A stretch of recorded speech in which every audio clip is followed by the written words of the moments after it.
Hello and welcome.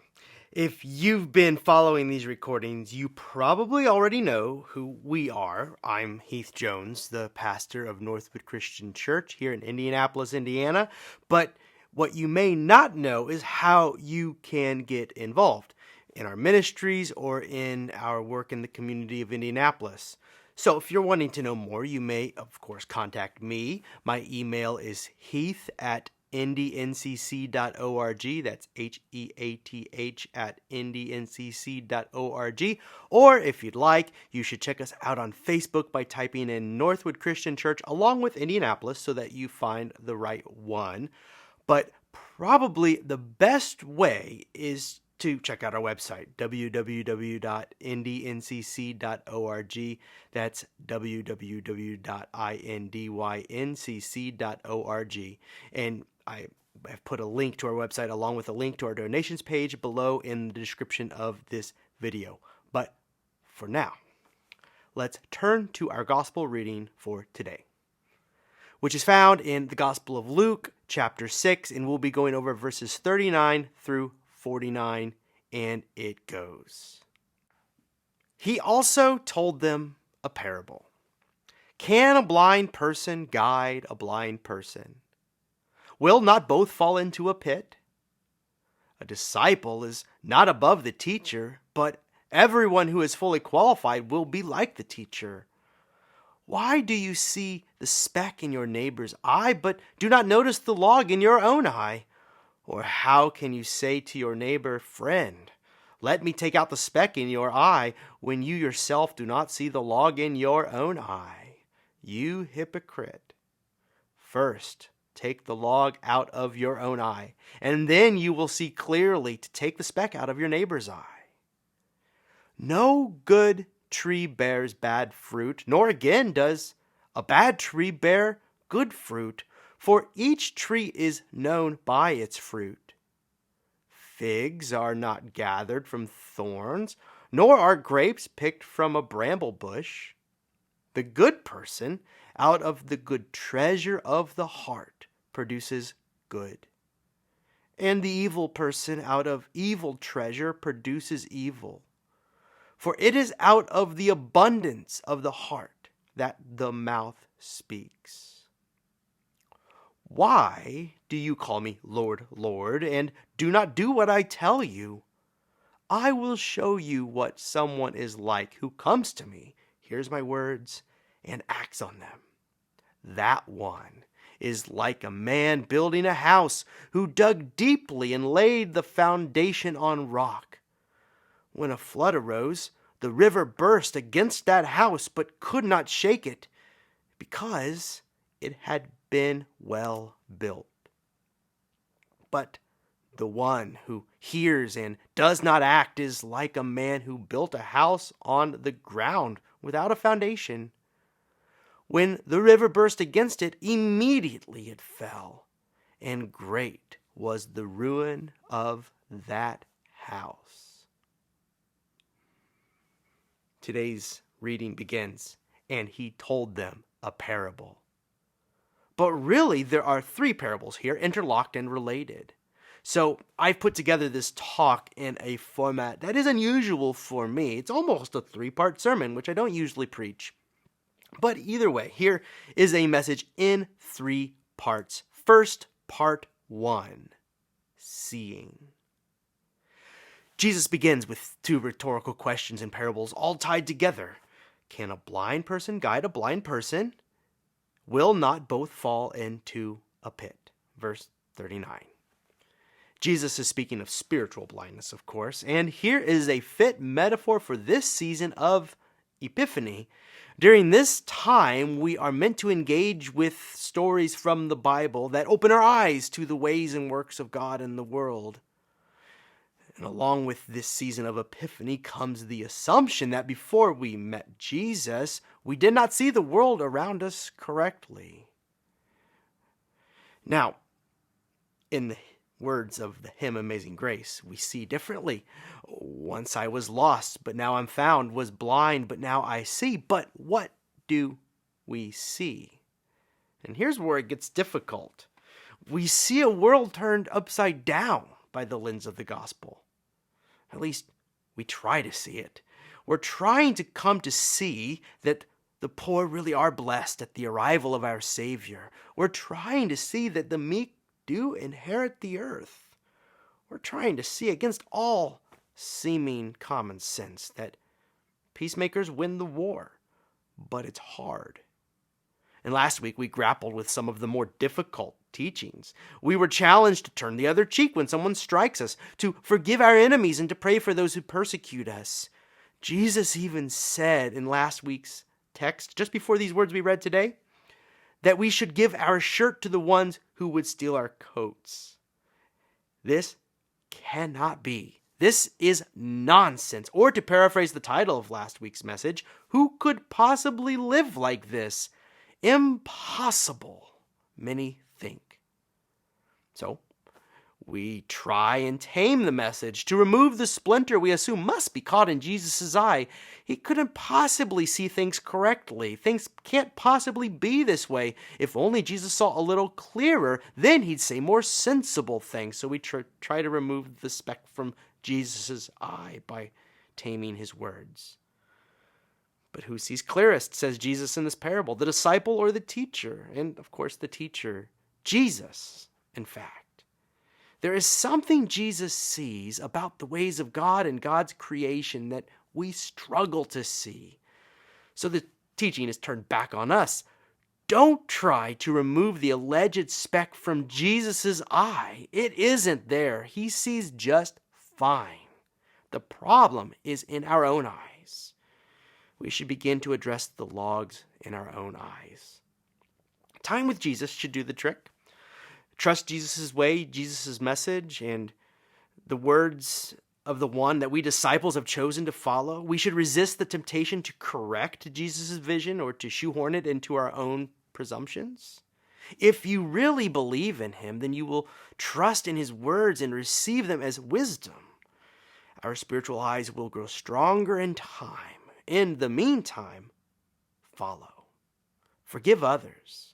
Love our enemies. Give to those who need it. Bless those who curse us. In time, we will come to see the wisdom in Jesus' words. Part 2, the fruit. This is admittedly disorienting. Our perspective has been so shaped by our culture that the words of Jesus can seem unreasonable. Seeing things Jesus' way is, in short, hard, to put it mildly. But Jesus has told us that this is the way to life, which bears the question, how will we know if it's working, if our sight is getting clearer and our ways are more like his? How will we know it's working? Well, several months ago, I took our 4-year-old daughter to the doctor because she had an ear infection, we would come to find out. But her mother and I aren't doctors, so we invited a new set of eyes into the mix. And her pediatrician, has the eyes to see things better than we can. In fact, he has a special instrument that he can look into her ear with, and he saw that her eardrum was red and inflamed. To call us his disciples would be to lay it on a bit thick, but in this regard, we did follow his lead. He wrote out a prescription, which was filled, and we read over the directions, take such and such a dose this many times for this number of days, and we followed the directions, and our daughter, who, by the way, understood less than we did, followed our directions. To continue with the metaphor of sight, she saw less than we did, and we saw very little. So for us to buck the authority of her pediatrician would be to place us firmly in the category of the blind leading the blind in this case. So we decided to not be, and we followed the directions of her doctor, and we gave her the antibiotic. But then she asked us a very reasonable question. Dad, how will I know it's working? To which I replied, you'll know when you begin to feel better. In short, she'd know by the results. In a similar way, a disciple may reasonably ask, how will we know Jesus' way is working for us? Jesus used the metaphor of fruit several times in the gospel, and simply put, the way of Jesus yields life-giving, wholesome results. And this is how you will know it's working. How will you know the ways of Jesus' work? As you follow Jesus' way, gaining spiritual sight as you go, the blessings of living into this way will spring forth all around you. As our hearts are changed, our words begin to bring healing into our community instead of fracture. Words of gossip and slander become words that build others up in love. Our generosity begins to bring joy into our community as Jesus helps us to recover from our anxieties over resources and the greed it engenders. And as we forgive our enemies, we are liberated from the chains of hatred and anger. Hearts changed by Jesus bear fruit. So how will we know it's working? You will know what is in your heart by way of the results around you. Or, as Jesus put it, the good person out of the good treasure of the heart produces good, and the evil person out of evil treasure produces evil. Last week, we spoke of a saint named Marvin who lived into the words of Jesus, forgiving a man who had wronged him, stolen from him, in fact. And his children wanted him to get back at the neighbor who had done this, to respond in some forceful way, to seek recompense. And Marvin simply told his children, if he can live with it, I can live without it. Life-changing words. And as we discovered last week, by way of his story, the peace Marvin felt, the contentment he embodied was the fruit. He knew it was working, this way of the disciple. His children were so impacted by the actions of their father that they told the story again and again. In so doing, they were merely passing the fruit bowl, sharing with others the life-giving fruit their father's life had produced. He knew it was working. His children knew by the fruit. My daughter's ears cleared up in 24 hours. Then she knew it was working.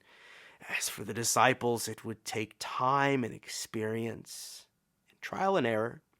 But they would learn to trust Jesus as they tasted and experienced the blessings of living into the life-giving ways of Jesus, or as they grappled with the consequences for failing to place their trust in the words of Jesus.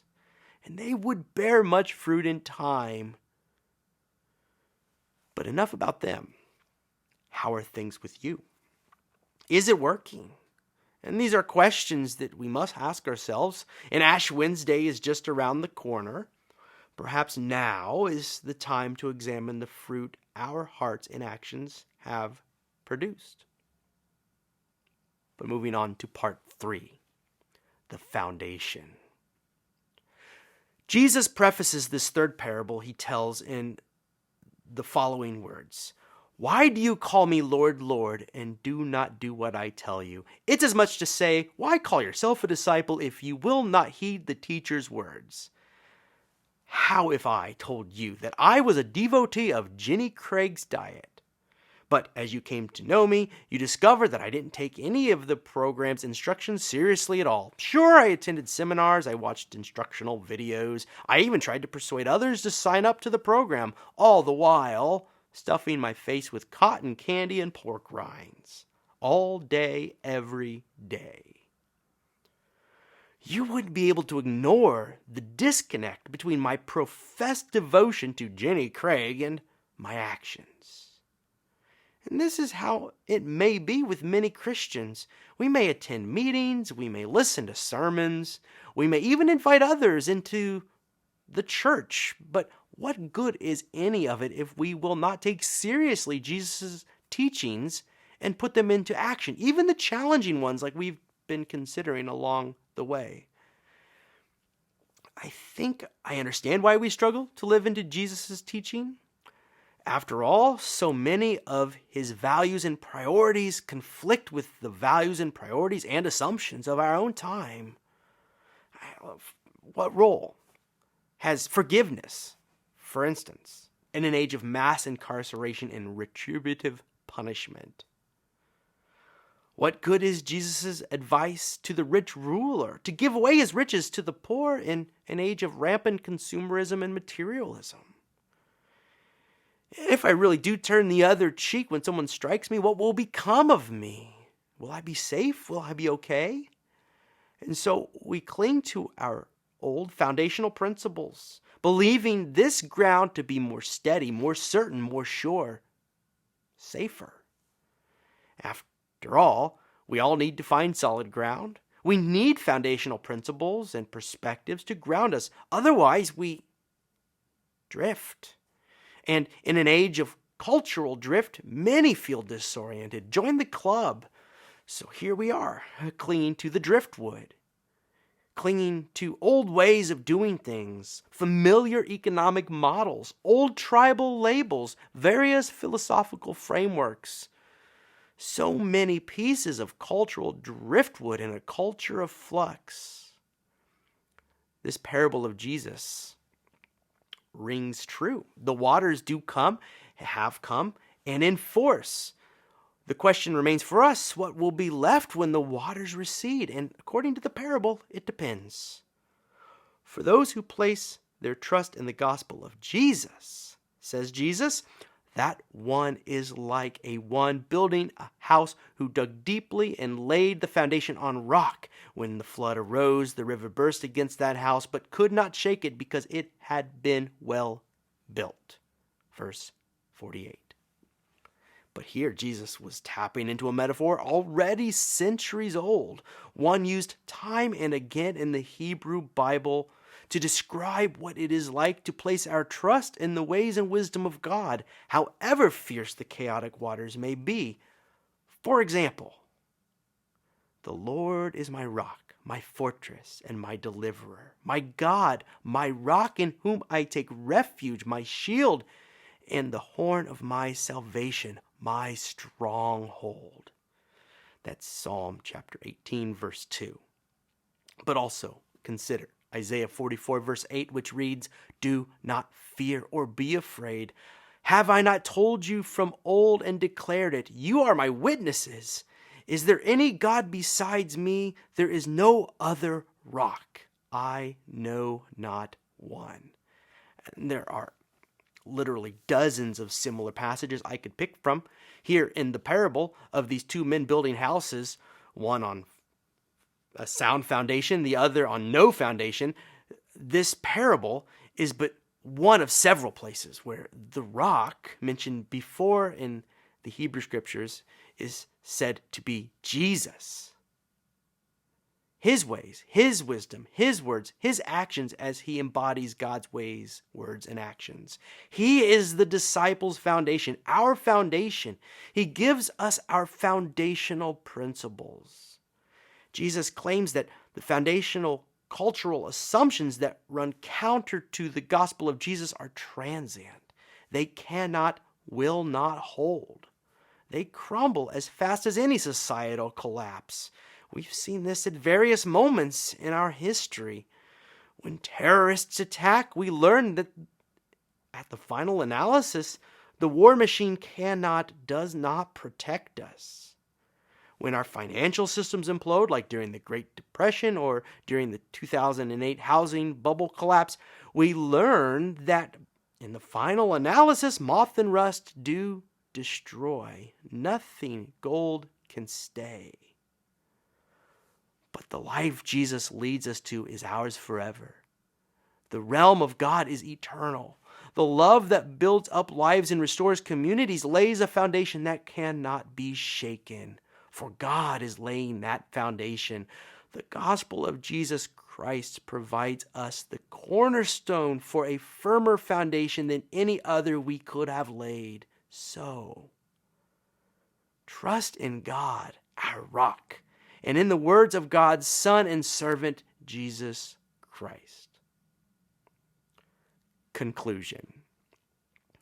We've been blind, but now we are beginning to see that the ways and words of Jesus are true, attending to the logs in our eyes, seen as if for the first time. And our fruit is beginning to turn out, and some of us have been surprised at how nourishing our walk with Jesus has been. We've tasted the fruit, a joy that we did not expect. Finally, Now our lives are anchored to the firmest foundation we've ever known. The waves of hard living still wash over us, but our God, our rock, our anchor, isn't moving anytime soon. And when the waves come, still we cling. We believe that the testimonies of our ancestors who trusted God long ago ring true. Finally, we've got some solid ground to walk upon, something to build upon. Now, let's continue and try to walk with Jesus as best as we can.